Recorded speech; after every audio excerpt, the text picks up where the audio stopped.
മാസം മഴക്കാലത്തിന് മധ്യത്തിൽ വരുന്നതിനാൽ ഈ സമയത്ത് മഴയും തണുപ്പും കൂടുന്നത് കൊണ്ട് ശരീരത്തിന്റെ പ്രതിരോധ ശേഷി കുറയുകയും പഴയ രോഗങ്ങൾ വീണ്ടും ഉണ്ടാകുകയും പുതിയ രോഗങ്ങൾ ഉണ്ടാകുവാനുള്ള സാധ്യത കൂടുതലാകുന്നു. ഈ കാലത്ത് ശരീരത്തിലെ ദോഷങ്ങളായ വാതം, പിത്തം, കഫം എന്നീ ദോഷങ്ങൾ അസമത്വത്തിലാകാൻ സാധ്യത കൂടുതലാണ്. ശരീരത്തിന്റെ ദഹനശേഷി ഈ സമയങ്ങളിൽ കുറഞ്ഞു പോകുന്നു. അതിനാൽ രോഗപ്രതിരോധ ശേഷിയും കുറയുന്നു. ശരീരവേദന, സന്ധിവേദന തുടങ്ങിയ പ്രശ്നങ്ങൾ കൂടുതലായി അനുഭവപ്പെടുന്നു. ആയുർവേദ ചികിത്സയുടെ പ്രാധാന്യം. ശരീര ശുദ്ധീകരണം അഥവാ ഡീടോക്സിഫിക്കേഷൻ. പഞ്ചകർമ്മ ചികിത്സകൾ വഴി ശരീരത്തിലെ വിഷവസ്തുക്കളെ ശുദ്ധീകരിക്കാൻ ഈ അവസരം ഉപയോഗപ്പെടുത്തുക. ശാരീരിക ബലം വർദ്ധിപ്പിക്കൽ. ആയുർവേദ ചികിത്സാ രീതികളായ സ്നേഹനം, സ്വേദനം എന്നീ ചികിത്സകൾ സ്വീകരിക്കാൻ ഈ മാസം അനുയോജ്യമാണ്. രോഗപ്രതിരോധ ശേഷി മെച്ചപ്പെടുത്തൽ.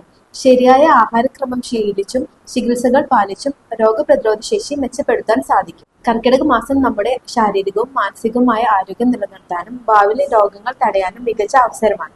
ഈ അവസരം ഉപയോഗിച്ച് ആരോഗ്യ സംരക്ഷണത്തിനായി വേണ്ട പരിചരണങ്ങൾ സ്വീകരിക്കുകയും ചെയ്യാം.